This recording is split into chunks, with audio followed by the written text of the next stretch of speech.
देखा कि कैसे दुर्गा के आज इतना बड़ा माँ के पुजारी सब है, और माई दुर्गा के इतना बड़ा नाम दुनिया में कहाँ से भ कमो कमो बतावा करी थे कि बिगर कोई तप तपस्या का केहू का नाम दुनिया में तो एके आप लोग गौर करा कैसे एक समय विश्वामित्र करते भजनिया,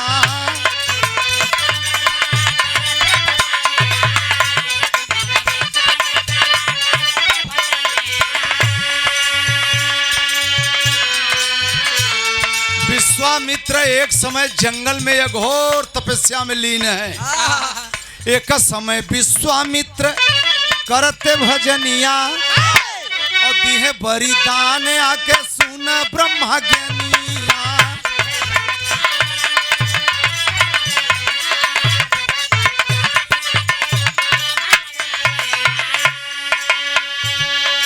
ममता मई हो माँ जोगिनिया,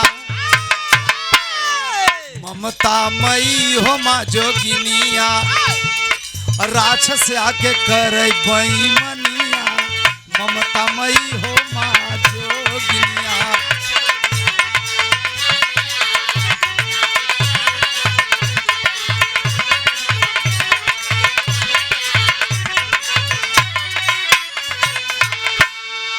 हवलदार यादव ग्राम सभा गुलौरी से इस भाव पे एक हवलदार भैया ध्यान द।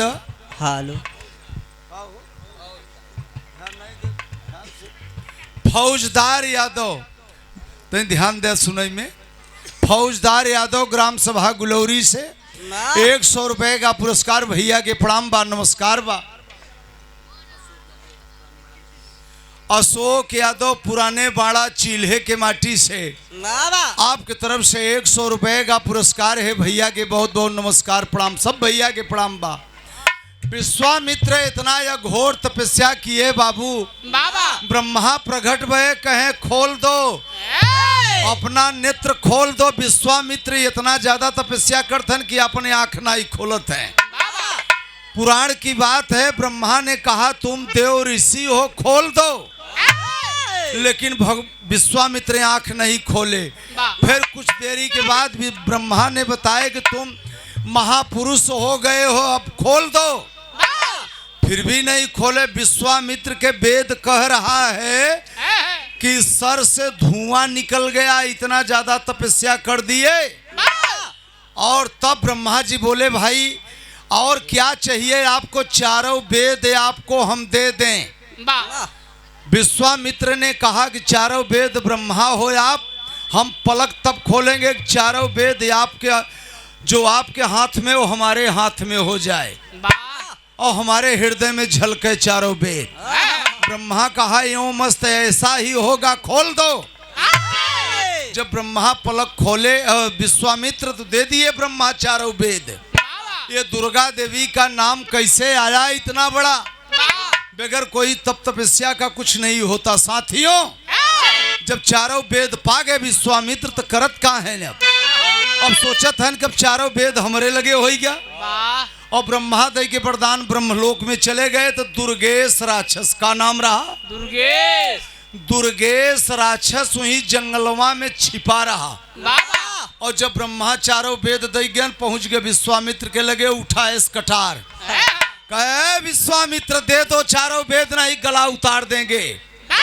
रहल दुर्गेश राक्षस बन के भीतरिया,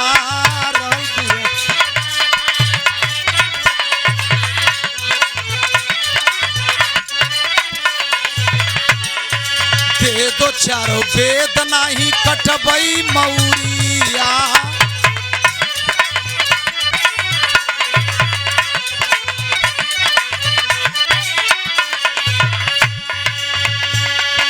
ममता मई हो माँ जोगिनिया, ममता मई हो माँ जोगिनिया। वह बतावा करे राक्षस बन में बेईमानिया। ममता मई हो माँ जोगिनिया।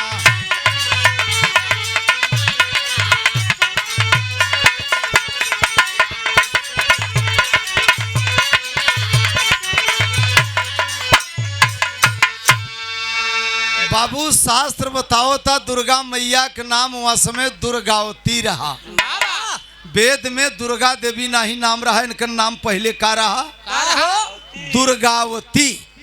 इनके माँ के सब दुर्गावती के नाम से जाने। 3 बहन रही ने, दुर्गावती एक, गायत्री जोन लोग मंत्र पढ़ते नहीं कि बड़ी बहन रही। आज लोग उनके इनके बड़ी बहन के नाम से गायत्री मंत्र यहाँ पढ़ाई वाले ध्यान दे कि वह गायत्री देवी से गायत्री मंत्र चला। और सिद्ध्यावती 3 बहन रहे, 3 भाई रहे। भाई के नाम सबसे बड़ ब्रह्मा, दूसरा विष्णु, तीसरा महेश। और 3 बिटिया 3 बहन केकर गदेला रहे ने सब काल निरंजन का। ये दुर्गा मैया के माता पिता के नाम का रहा, पिता के नाम काल निरंजन, माई के नाम इनके अद्या रहा। अपरंपार पानी रहा, वही पानी पर 6 गदेला अद्या पैदा के रही। 3 बिटिया और 3 बेटवा।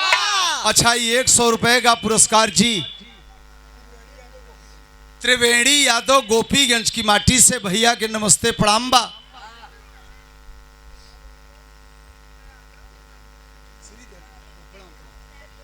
आप श्रीधर यादव जी चाचा ग्राम सभा गुलौरी से 101 रुपए का पुरस्कार सुंदर पुष्पहार प्रणाम करते हैं। आशीर्वाद की इच्छा है, ले लिया। दुर्गेश राक्षस चारों वेद विश्वामित्र से कहा ब्रह्मा हमको तो नहीं देते, लेकिन आप तपस्या करके प्राप्त किए हैं, दे दो हमको। और जब चारों वेद ले लिया तब अब विश्वामित्र तो हताश हो गए। लेकिन ये भाई के दिहा पूजी अगर क्यों लग छीन ले तो बहन बर्दाश्त करे। अब दुर्गा मैया पहुंच गए ब्रह्मलोक में। कहे भैया, कहे जवन चारों वेद विश्वामित्र के दे लई गए एक ठे राक्षस। कहे तब कहे अब बुलावा विश्वकर्मा के, और एक ठे अब कटार देवावा, अब हम लेब लड़ाई। तो दुर्गा देवी कितना जोन हाथे में खप्पर कटार बाई कुल कैसे भा बतावा जाता। 2 लाइन और कैसे।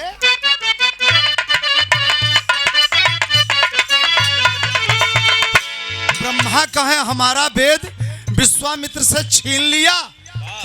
दुर्गा मैया कहे वहां समय नाम दुर्गावती कहे हाँ भैया छीन लिया। कहा बहन तुम लड़ाई करो, तुम्हारे हाथे ही उसका मृत्यु है। और दुर्गा देवी करत कहे वहां समय दुर्गावती नाम में रही ने।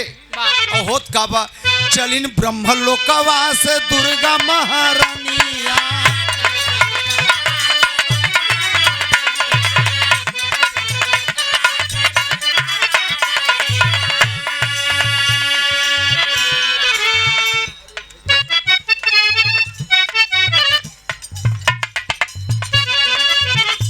ये 51 रुपए का पुरस्कार सुंदर पुष्पहार रमापति यादव जी इसी माटी से बड़े भैया के बहुत बहुत प्रणाम करते हैं। आशीर्वाद की इच्छा अपने सभी चैनल वाले साथियों को बहुत बहुत नमन है, प्रणाम है।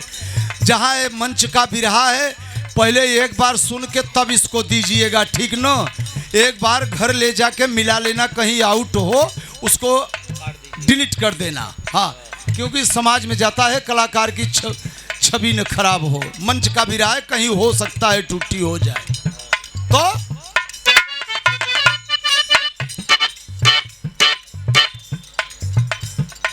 आवा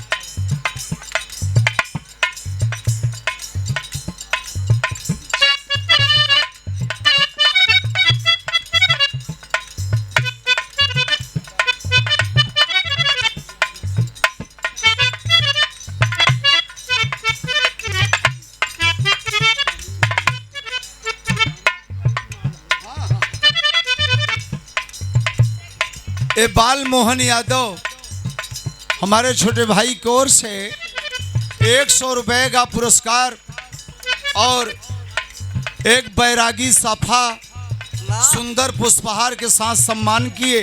बहुत बहुत धन्यवाद है। याद रहे आप जिंदगी के हर एक मोड़ पे तरक्की करें, सकल समाज को प्रणाम है। तो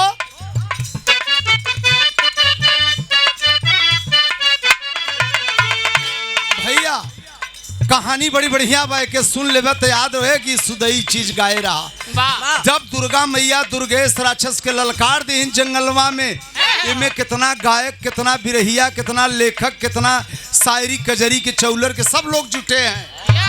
तब दुर्गा मैया का आवाज लगा कि निकल निकल आओ दुर्गेश राक्षस।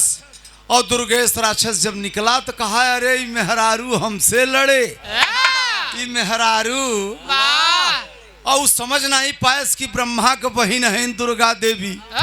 देखा पापी के समझ में नहीं आओ तो अहंकार में चूरबा। लेकिन दुर्गा मैया करत का है, नव दिना बाबू जम के कैली समरिया।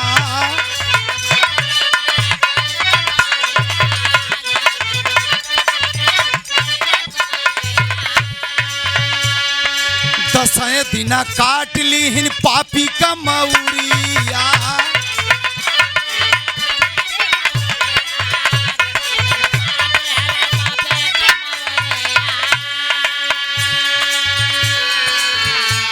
दिन भर लड़ाई करें, 9 दिना लगातार 9 रात। और रात भर बैठ के जागे दुर्गा मैया तपस्या करें कि ये पापी मरे कैसे। जो कि आज 9 रात्र मनाया जाता है, काहे 10 रात्र नहीं। यही कारण है 9 दिन तपस्या की, रात में तपस्या, दिन में लड़ाई करना है।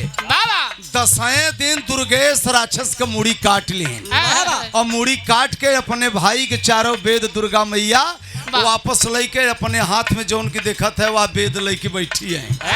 नहीं पाए रहन विश्वामित्र, लेकिन विश्वामित्र से छीन ले रहा दुर्गेश राक्षस। लेकिन लड़ाई कई के ले ली कि हमारे भाई की पूजी है। और चारों वेद का ज्ञाता बहन दुर्गा माई कहना बका। ऋषि मुनि जंगल झाड़ी में जब ये खबर सुने, सतयुग में हाहाकार मच गए। दुर्गावती से दुर्गा देवी नाम पड़ गया कि दुर्गा देवी की जय हो, दुर्गा देवी की। अब दुर्गावती हटाई के दुर्गा देवी नाम पड़ गया।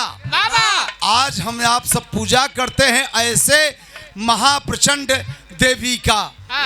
तो जब ऐसा तपस्या किए हैं तो आज 9 दिन हम लोगों को भी जागना चाहिए। भजन भाव कीर्तन ये सब पूजा पाठ में मन लगे। वंदना के आखिरी लाइन कैसे,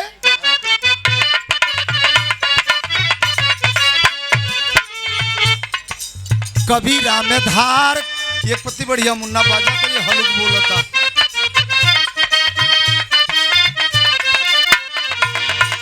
कभी रामेधार गईले गाय के भजनिया।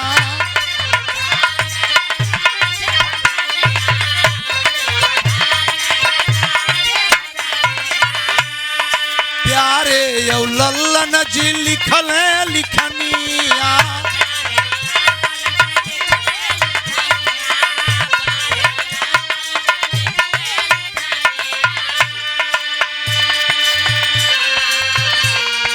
ममता मई हो माँ जोगिनिया, ममता मई हो माँ जोगिनी, सुदई पूजै तोहरी चरनिया। ममता मई हो माँ जोगिनिया।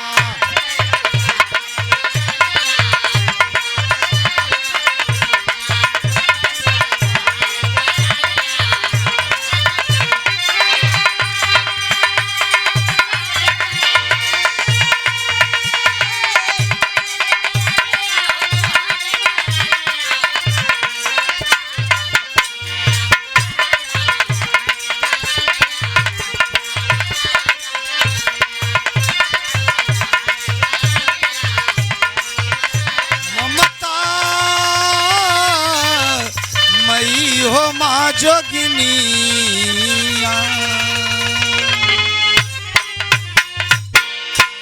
एक लाइन कुछ बजा के आजे मुन्ना, तने और पीछे हो ढोलक मास्टर में लड़ाता ना। चल चला तनी से यो।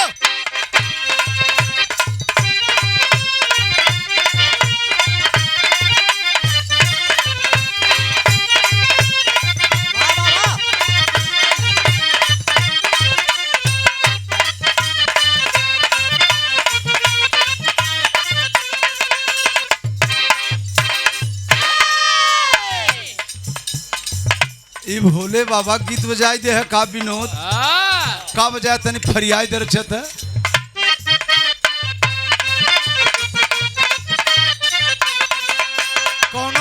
भोले बाबा के मंदिर में कहत काबा, अरे ना छप्पर ना छानी सब कहेले घड़तानी।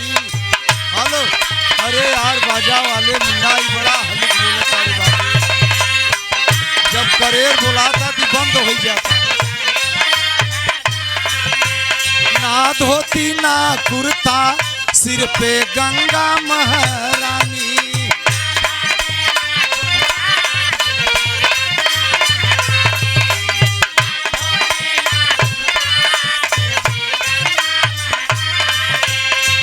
हाल धतूर पिए। अच्छा जी, हम विजय बहादुर यादव ग्राम सभा गुलौरी से 100 रुपया आवाज रहे मुन्ना, सकल समाज को प्रणाम बा का।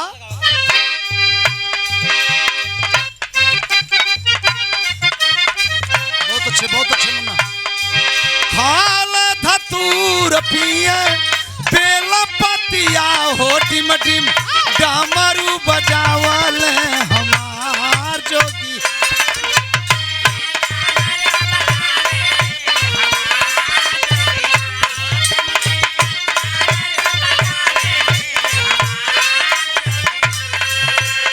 यही के हम बदल के गाए रहे माता पार्वती भवानी पर का।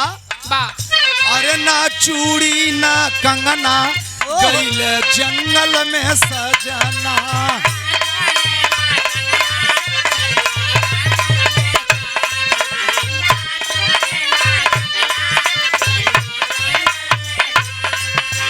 घर में दूधू ललना हम दिन भरी रोई अंगना।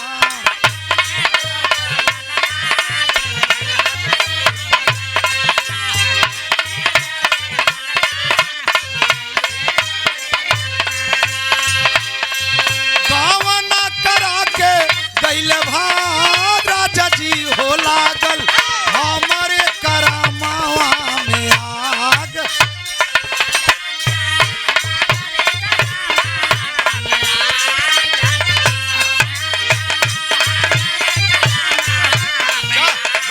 बढ़ जा बेटा।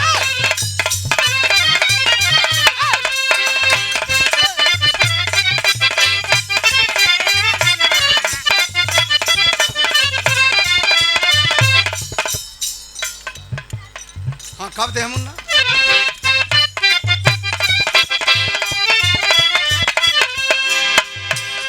जैसे दाई दिहला दायु, जैसे दाई दिहला गोदिया में ललनवा एगो मुनिया दई दे, एगो बिटिया दई दे, करई बदे कन्या कनवा एगो बिटिया।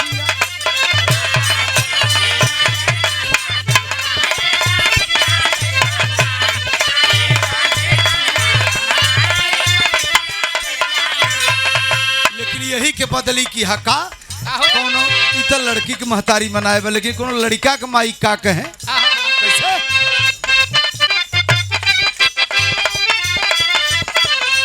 जैसे दाई दिहला, जैसे दाई गोदिया में करी नवा एक सुगनवा दई दे, देवई बदे पीड़ा दनवा एक सुगनवा दई दे।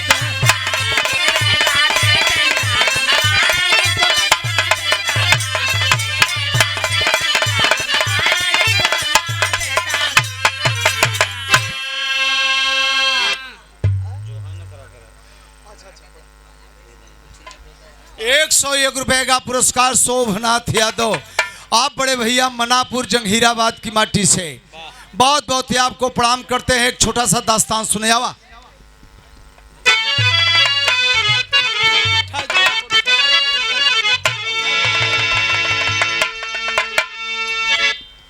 गरुड़ के होइगा जब अभिमान, अरे धरती खोजब हम भगवान। कितना लंबा चौड़ा धरती है श्रीमान।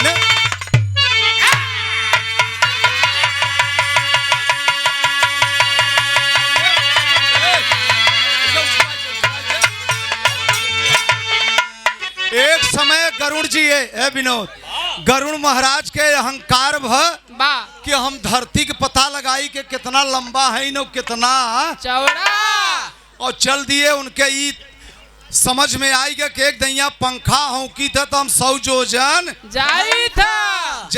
अब चल दिए क्षीर सागर में विष्णु भगवान के लगे बाबा गरुड़ महाराज।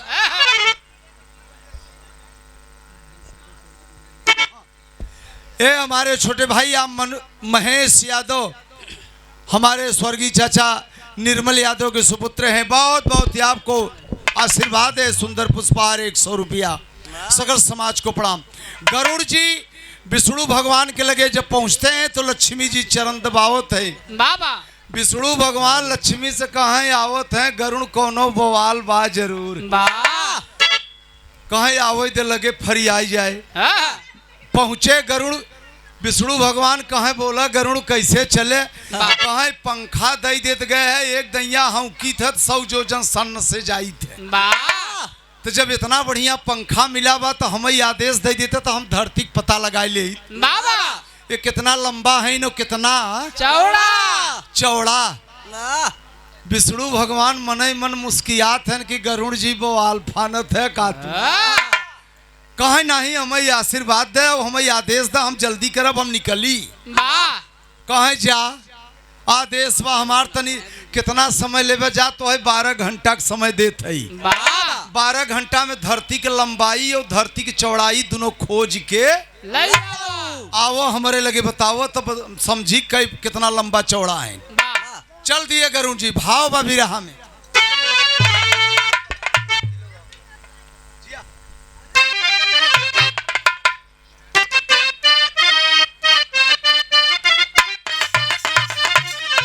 ए विनोद मुन्ना वहीं से रच के एक पत्ती औरावा।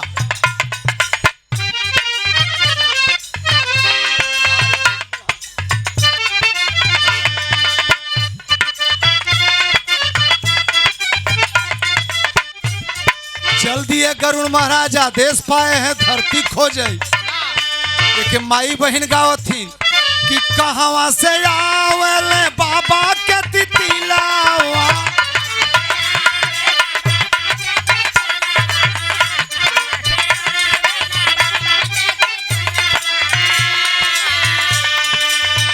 कहवा से आवे गोइया बाबा के तितिलावा। कहवा से आवे लाल मैना अहिरे सावलिया।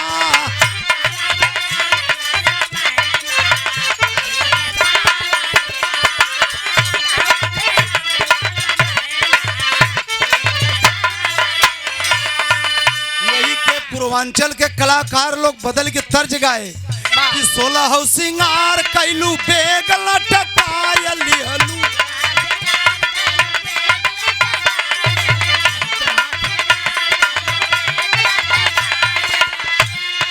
घुमा ताड़ू रेल औरी बस में, घुमा ताड़ू रेल औरी बस में गोरी आकाश में रहा।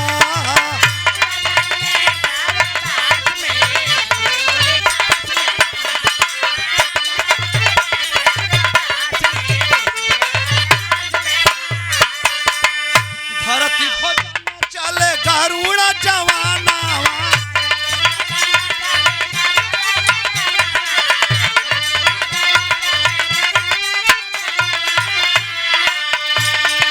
तीन दिन बीत गईले दिनवा पता ना लागे।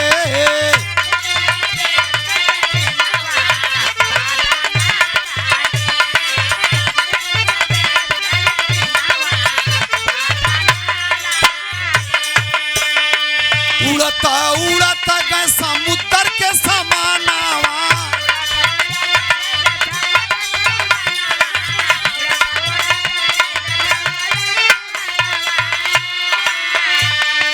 मछली पमारत है आसनावा पता ना लागे।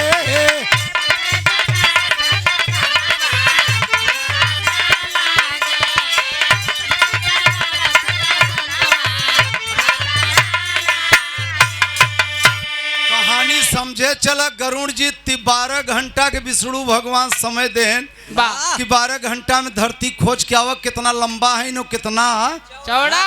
और इन्हें 3 दिन बीत गया, 3 रात 3 दिन ये उड़ता ही है बिरहा सुनने वाले, और धरती को पता ही नहीं लगा था कि कितना लंबा है नो कितना चौड़ा।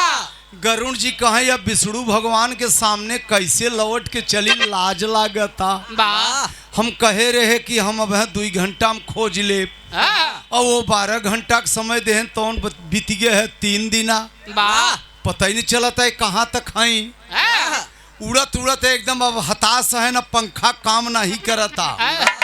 समुद्र के सामने जब गरुड़ जी पहुंचे, बिरहा के क्षेत्र या बिरहा के लोग कद्र जानत है, और जब समुद्र के सामने पहुंचे, एक पुराण की बात है, कपोल न हो, समुद्र में एक मछली उतिरान बा, और एक मछली देखा भगवान का माया की एक मछली उतिराई दे। अब गरुड़ जी अब इतना थक गए हैं कि अब गिर जाए कि तब गिर जाए।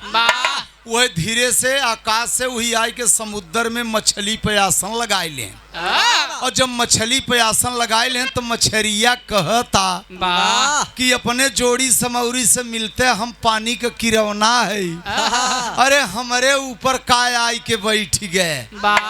अब गरुड़ के गुस्सा लग गया कि बाड़ी बिस्तुइया शेरे से नजारा मारे, अब हमार नाम गरुड़ आई, मछली हमके ताना मारा था।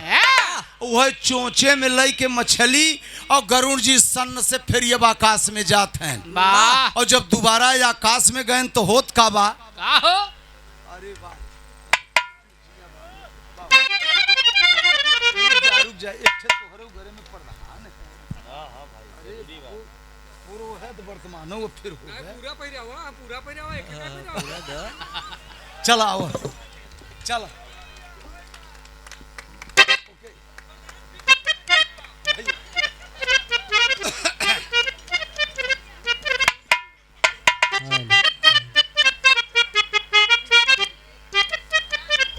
पूर्व प्रधान हमारे सुरेश यादव जी, छोटे भाई बंसी बाबू के पुत्र हैं, बड़े होनहार हैं, बड़े समाज में अच्छा चढ़ बढ़ के हिस्सा लेते हैं। 200 रुपए का पुरस्कार, सुंदर पुष्पहार, एक गांव के मसीहा हैं, आपको लोग चाह रहे हैं हृदय से लगे रहो मुन्ना।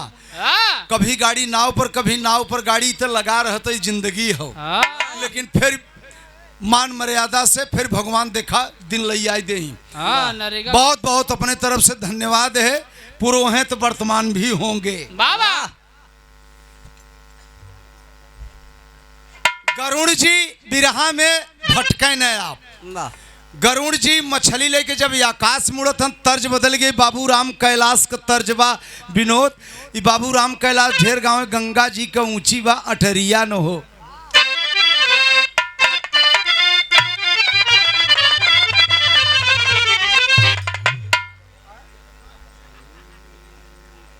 बड़े भैया आसाराम यादव पूर्व बीडीसी ग्राम सभा गुलौरी से 100 रुपए का पुरस्कार दिए हैं, बहुत बहुत प्रणाम करते हैं सब भैया के प्रणाम। हाँ का मुन्ना,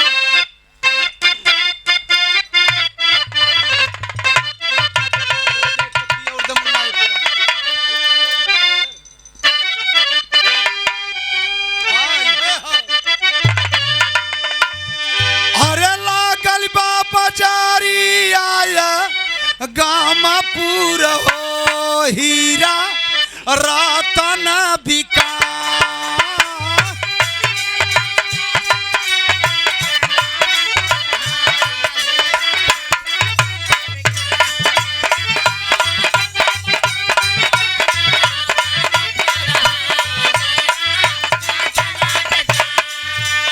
नया लड़का हो,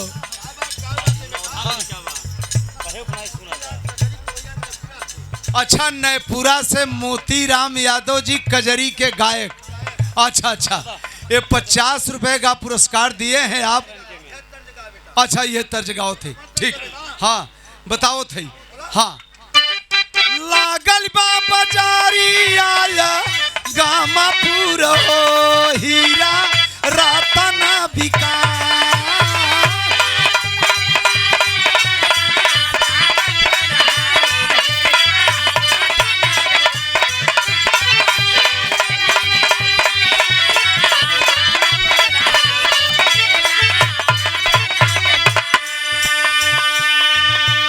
यही के बाबू राम कैलाश गंगा मैया के लगाई के कहें कि गंगा जी का ऊंची बाया टारिया न हो जहाँ बैठे भगवान।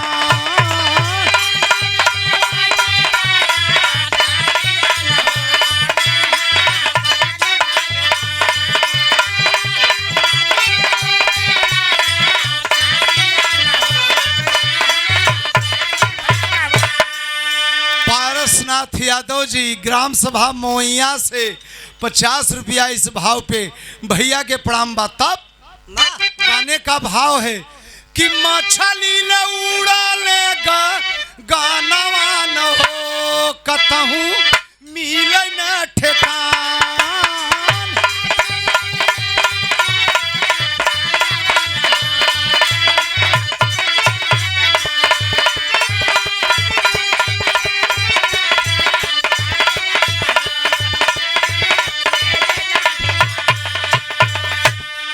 गरुड़ जी मछली लेके आकाश में उड़त हैं।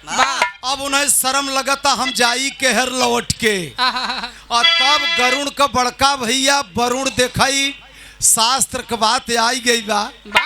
कतौ लिखा बा जरूर और बताई दे कौने पुराण में बा, कौने पुराण से गाना लिहा गवा। तुलसी कृत सटीक रामायण जोन बम्बई के छपा हुआ बा।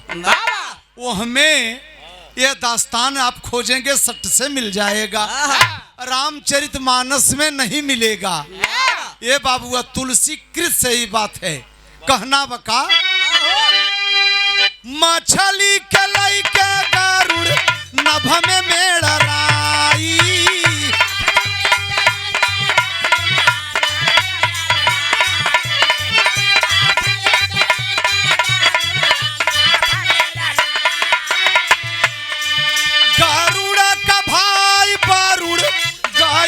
भेटाई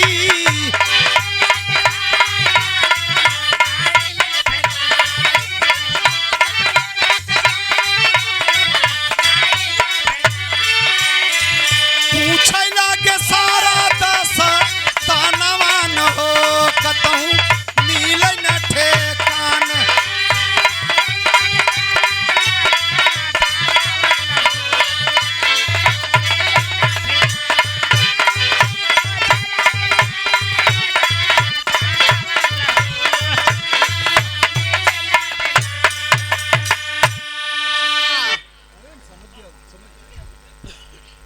₹101 का पुरस्कार हमारे फौदार बाबू के सुपुत्र आप शिवलाल जी।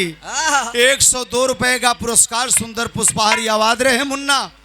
इस भाव पे बोलत है नहीं तोहार गनवा हम कैसेटों में सुने है। अच्छा तो सुने हो बाबू। तो अब यह गावत है सब चैनल वाले भाई लोग ले लेते हैं तब कितना रोज लिखी हम। ए भैया बाबा ये इतना ही नहीं शायद यही बात चैनल पर कोनो में ए बाबू आ रहे दे कोनो दिक्कत नहीं। बहुत बहुत नमस्कार बा। और गरुड़ जी के भाई वरुण कहत हैं भैया कहाँ भाई यस हित न भाई यस। अब देखा गरुड़ परेशान है लेकिन भाई के सहारा मिली गया वरुण मिला है आकाश में। कहे कहाँ जात है कहे भैया धरती खोजे चला है। और विष्णु भगवान कहन 12 घंटा में आओ और उनसे कह दिया 2 घंटा में खोजब बात चौथा दिन लगा बा। और अभी तक धरती नहीं खोज पावत है। अब का करी अब दुनिया में हमार बड़ी बेइज्जती है। तो गरुड़ का भाई वरुण कहे है बहिया फैलाई देत है। पहले मछरिया ले ले ही खाई ले तो बताई मछली ले के ही बाहें पर बैठ जा। तो कहे भैया जमीनिया पर का दिखाता कहे एक बरगद कहे तो जाई उही पे बैठ के खाई ले का। अब आकाश से नीचे आई गए तो धरती पर महिमा ने धरती तो एक बरगद पे 999 साधु बैठा है पेड़वा पर। अब देखा तुलसी कृत कहता तुलसी कृत रामायण की बात होता। अब 999 साधु वहाँ पेड़े पर बैठा है। अब जब 999 साधु बैठा है तो गरुड़ जी बैठ गए एक डारी पर। तो इतना देरी तक पेड़ नहीं गिरा। जब गरुड़ बैठे तो पेड़ वही लई के गिर पड़ा। गरुड़ जी कहे दा तेरी बरगद कई। वाह एक तो इतना परेशान है, इतनी बेइज्जती है, और इतना देरी तक ससुर नहीं गिरे, हम बैठे तो तू हूँ भर आई पड़े। वाह अब देखा गरुड़ का मुँहे में ले हैं चोंचे में मछली वाह और चंगुले में फंसाई ले बरगद। और कितना साधु तो बेचारे चोट खाई गए, कितना तो मर गए 999। जौन बचा रहे फिर पेड़े पर है गरुड़ जी कुल लेके फिर आकाश में। वाह तो वरुण जी कहे अब ले अब की दैया बड़की बवाल लेके आवत है बरगद बरगद। कहे भैया ही बरगद वही गिर पड़ा खाऊ न देश। वाह कहीं बाहे पर बैठत बताई और बैठाए लिए गरुड़ के भाई वरुण बाहे पर। अब विचार किया जाए कि शास्त्रों से कि गरुड़ के भाई वरुण के बाहे में कितनी ताकत रही। वाह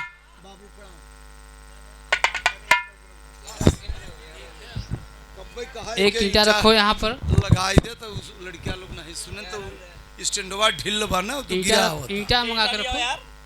अब कई दैया कही बहू। रामधनी यादव बाबू ग्राम सभा गुलौरी से बहुत बहुत प्रणाम। 100 रुपए का पुरस्कार है।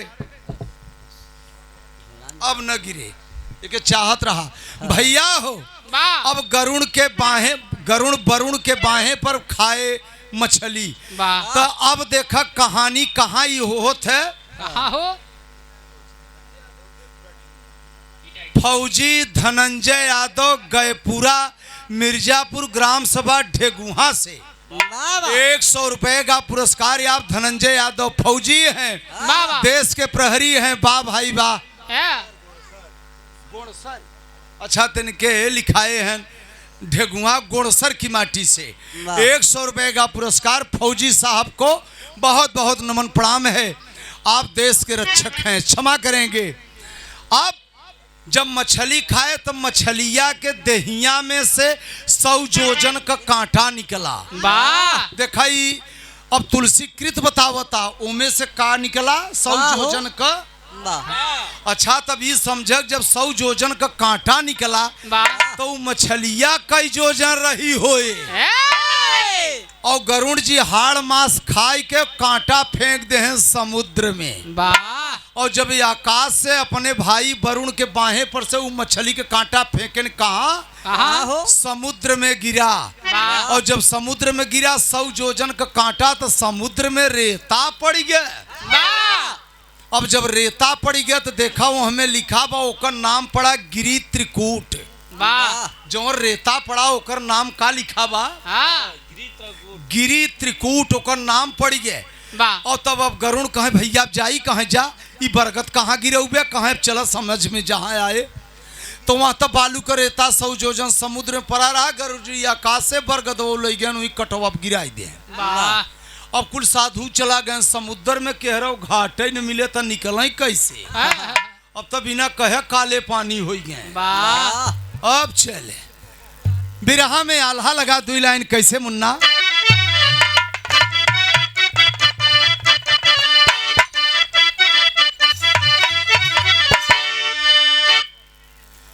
लइके बरगदवा गरुड़ चल बाहिया से भैया।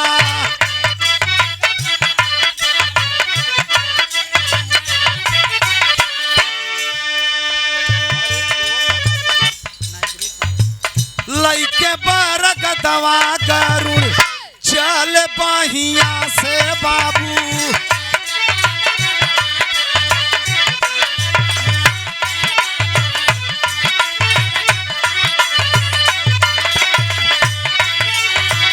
मछली के कांटावा पर दिहल गिराए।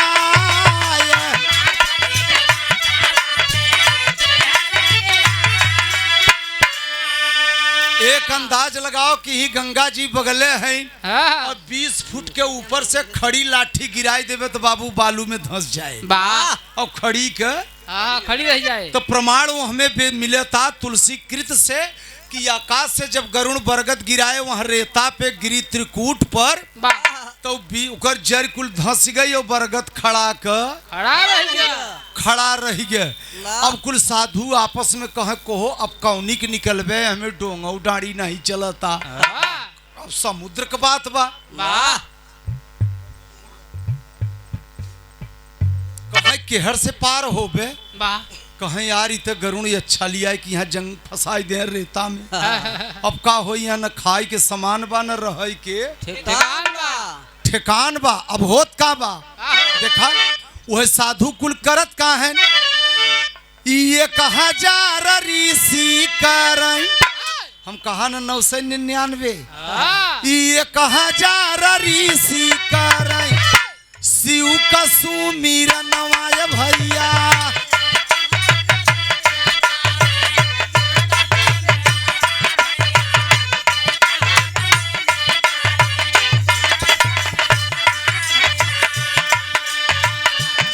भगवान होई के बैला पे सवार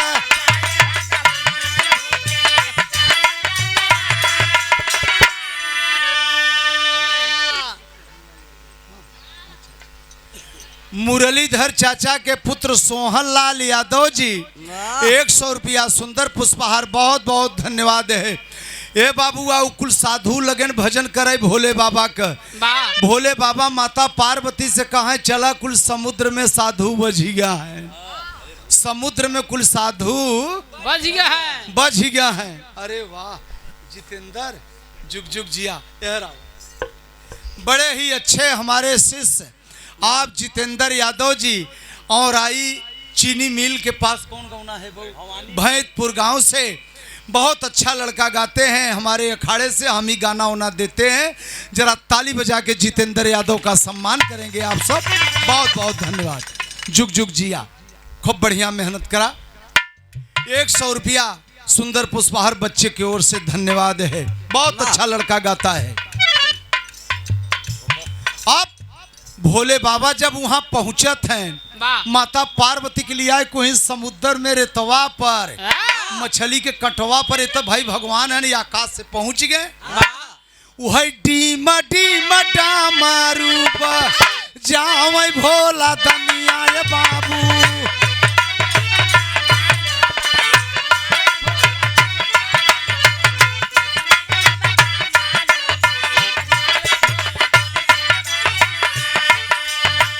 पाए दर्श ऋषि भये मनहर साय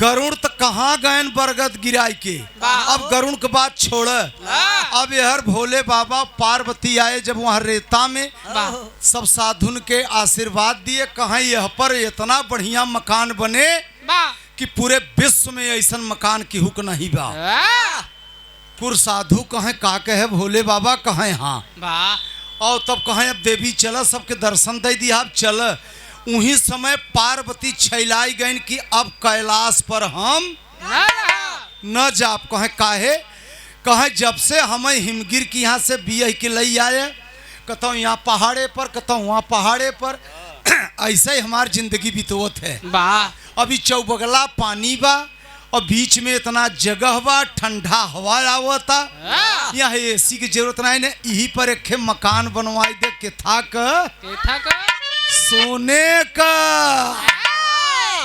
मकान के थाक बन जाए सोने का ए बाबू आप देवी भोले बाबा कहें देवी फसावा मत आप सभी कहबे भोले बाबा रहे तो उन्हें सोना का कौन कमी रहा नहीं आप देवता है तो कुल नहीं कह सकते टोपी पर टोपी बा टोपी पर टोपी बा तू ही थोड़ा देवता है जो नहीं चाहे तो उन्हें कह ले अब पार्वती वही जंगल रेता छैलाई गन कि अब हम कैलाश पर न जाओ और कुल साधु बड़ा खुशी बहन के शंकर जी और पार्वती ही रही तो बढ़िया बढ़िया छाने गोटे के मिले मकान उकान बने देखा जाए देखा कहानी जात कहाँ बा आखिरी पॉइंट पर बा कैसे पार्वती छैलाई गई न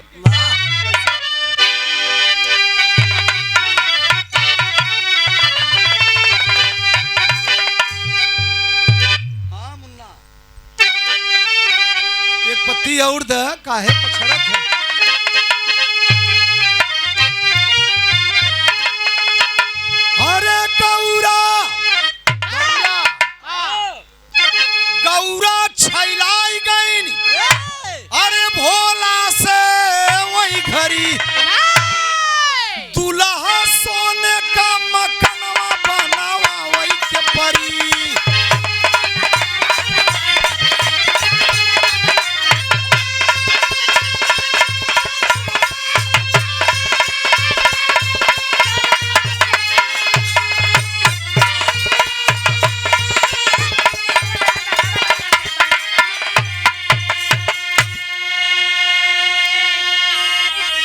बिरहा सुनाई वाले वाह पार्वती कहत हैं कहाँ गौरा मैया वाह अब हम न जाबै कैलाश हो।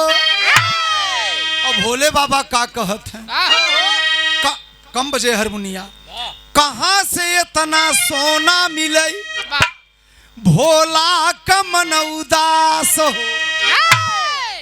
वो उदास हन कब इतना सोना कहाँ से ले आई। वाह पार्वती कहे जितना जगह दिखाता 100 जोजन। वाह 1 जोजन कितने कहत हैं जानत है? नहीं हाँ भाई 4 किलोमीटर का 1 जोजन होता है। और जब 100 जोजन बा तब 400 किलोमीटर। हाँ अब इतना 400 किलोमीटर ई बाप रे 100 किलोमीटर में तो हालत खराब हो जाती। वाह अब 400 किलोमीटर में कहीं मकान बनवाओ मकान बने तो सोने का। वाह भोले बाबा कहे पथरा उथरा बनवाई दे तब। हाँ अरे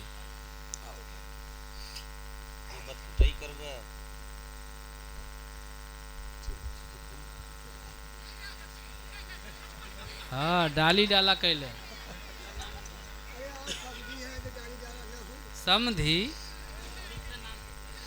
पहुँचावा लोगन।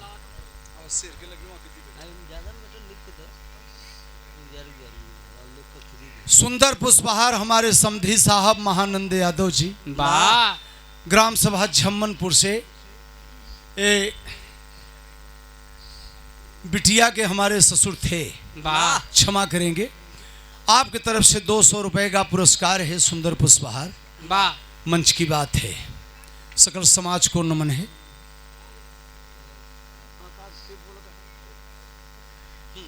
चल भैया हो अब पार्वती कहे के बनवावा चाहे जैसे बनवा भोले बाबा परेशान है। वाह आप लोग कहते हैं सोने का लंका क्या कहते हैं सोने का लंका देखा जगह खोजाई मछली के कांटे पर जो रावण रहत रहा। वाह तो इतना सब जानत है कि सोने का लंका रहा लेकिन वह पार्वती अब है सोने का लंका बनाना ही बा। अब और न रावण कई जब का गाना कहत है तो न रावण के आजा पुलस तमुनी न रावण के आजी बिंदु मती पैदा नहीं भवे हैं। वाह मेरे दोस्त और कुछ लोग गावत हैं कि रावण आई जब वो मकनवा बना तो भगवान से पूजा में वही मांग लिए। तो देखा भाई हरि अनंत हरि कथा अनंता लेकिन ये जो तुलसीकृत बता रहा है वाह कि उस समय पर उनके आजा भी नहीं जन्म लिए थे। रावण की बात तो अलग है। वाह अब यहाँ मकान का जगह पार्वती छैलाएगी ना भाई मकान बना नहीं वाह ध्यान दीजिएगा आप सब। और वहां मामला फंसिए पार्वती कहीं जाबे नहीं कर वाह कैसे कहीं गौरा माई अब हम न जाबे कैलाश हो। कहाँ से इतना सोना मिले भोला का मन उदास हो। तो पार्वती कहत हैं कम बजाओ बहुत तेज बोलते ऊपर गरम होला। हाँ कौन जगह से सोना तो है आज लिया वही के परी त दुल्हा सोने का मकनवा बनावा वही के।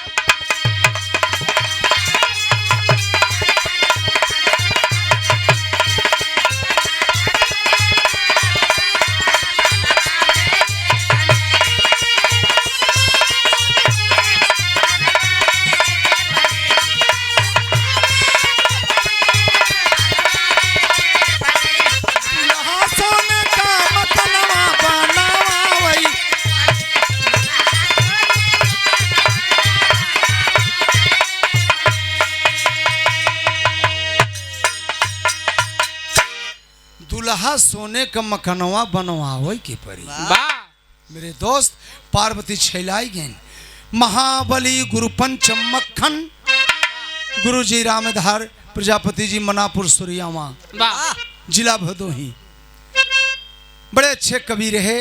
दादा पंधारी की जोड़ी रही उनकी। वाह महाबली गुरु पंच मक्खन राम यधार पुजारी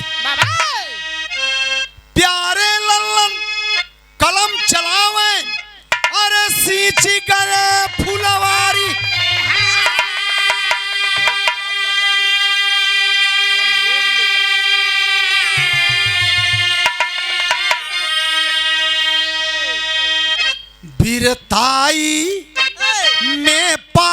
भा बबुआ अब वीरताई में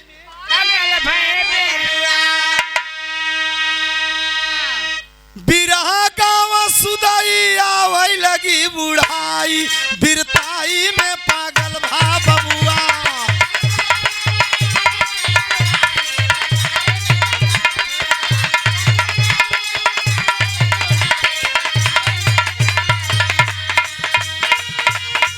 एक मिनट बिठवा रुक जा। हाँ बाबू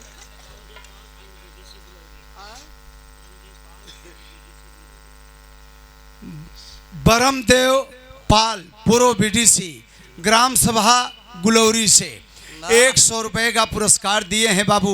बहुत बहुत धन्यवाद सबको, नमस्कार प्रणाम। और आप लोग अब बड़ी अच्छी गायिका, वाह समाज में अच्छा चर्चा है, जलवा है। और आप उजाला यादव जी से आप सुने और बहुत अच्छी महफिल, ऐसे शोर गुल न हो, बड़ी कृपा होगी। धन्यवाद।